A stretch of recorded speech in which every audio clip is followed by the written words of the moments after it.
মা কামাখ্যা মংগলময়ী মাতৃ মমতাময়ী আৰু মোৰ জীৱনত বহুত প্ৰভাৱ আছে।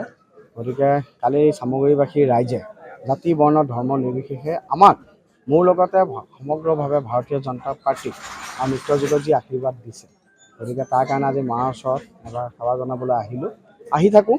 গতিকে মাৰ ভক্ত আমি জানো যে অসমখন মা কামাখ্যা মহাপুৰুষ শ্ৰীমন্ত শংকৰদেৱ সকলোৰে আমাৰ ভূমি হয়।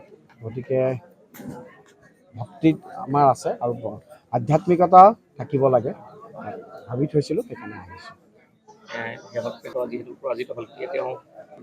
খুব পবিত্ৰ জেগা। এই পবিত্ৰ জেগাত আমি বহুত বেছি ৰাজনৈতিক কথা নাপাতাটোৱে ভাল। এটা কথাই কৈছোঁ, মা কামাখ্যাই সকলোকে মংগল কৰক, সকলোৰে ঘৰত সুখ শান্তি সম্প্ৰীতি থাকক, সকলোৰে আমি যিটো সম্প্ৰীতি অসমখনত যি সম্প্ৰীতিৰ বাৰ্তা সদায় থাকক আৰু মাৰ কৃপাত নিশ্চয় আমি সদায় আমাৰ দেশখনত সদায় সুখ শান্তি সমৃদ্ধি থাকিব।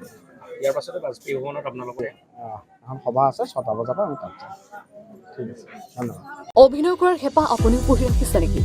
আপোনাৰ অভিনয় কৰাৰ অভিজ্ঞতা নাই? কোনো কথা নাই। আপোনাৰ বাবে আহিছে সোণালী সুযোগ। 29 ছেপ্টেম্বৰত দিনৰ 9 বজাৰ পৰা নিশা 8 বজালৈ বলিউড তথা হলিউডৰ চিনেমাৰ বাবে অডিশ্যন হ'বলৈ গৈ আছে গুৱাহাটীৰ কাহিলীপাৰাস্থিত জ্যোতি চিত্ৰবনত।